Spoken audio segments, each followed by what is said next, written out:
This next conversation and our next discussion is really about, AI really blowing those many boundaries apart. Can compliance actually keep up with this exponential innovation in AI? I just opened up the news this morning, and I saw that late last night in South Africa, they just launched the Google OpenAI Atlas, the new web browser that goes up against Google Chrome. And I'm just thinking of all these exponential innovations in AI. And the big question that comes is, can compliance actually keep up with all these innovations? So now over to Professor Christian. I'm really keen to hear from you. When an algorithm really discriminates or even makes a wrong decision, who should be held accountable? Is it the engineer that actually put together the algorithm, the bot? Is it the CEO that takes the accountability? Or is it actually the algorithm itself? Your thoughts, Christian? Thank you so much, Justin. And by the way, you're the first South African that can pronounce correctly my name and surname. So well done. Absolutely.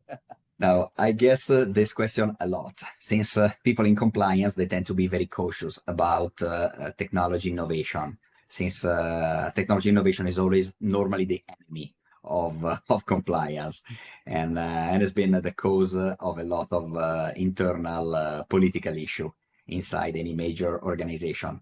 But what I can tell you is that I seriously believe that by 2026, compliance won't just protect companies, it will predict their future. So AI will scan global laws. We know that. Customer behavior, even your own internal data. And then will figure out how to spot risk before your team ever see them.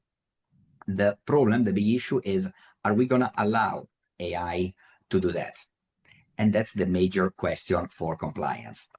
I also believe that within a year or two, more or less, most compliance reports and risk alerts will also be written first by AI and then reviewed by humans. So that's going to be a massive shift from control, from total control to foresight. The big question for me, for every CEO, isn't just should we use AI or not, but is can we explain it? Because actually regulators and customers will start asking why your algorithm made that decision. And it's not going to be an easy answer. Once we know that, and we are using GPT on a daily basis, we know that some of the answers are so perfect, so complicated, that even ourselves sometimes struggle to justify that. And there is not easy answer for that.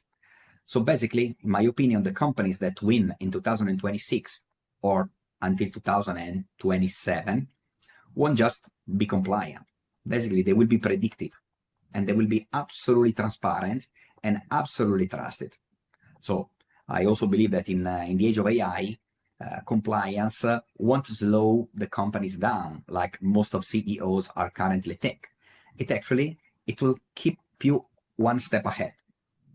And I absolutely believe that. After speaking with countless organizations, I'm always the one in the middle between two big parties. I used to be in the middle between sales and marketing. Now I'm in the middle between AI and compliance. And I always notice that once both parties, they agree to start seeing things a little bit differently for what have been seen so far, then they're going to be able to pull it up. Otherwise, it's going to be just a never-ending battle between the two parties. And at the end of the day, nobody's going to win. Because every CEO normally, they try to see AI as the tool to generate more revenue and to cut cost. And we know that the biggest cost cutting of any organization has been always cutting down out of admin and finance in order to get basically faster and smaller organization, but more productive. And again, compliance now is in the mix. So again, I believe that with the right point of view, when both parties will put each one of them in each other's shoes, I believe that an organization will be absolutely at least one step ahead.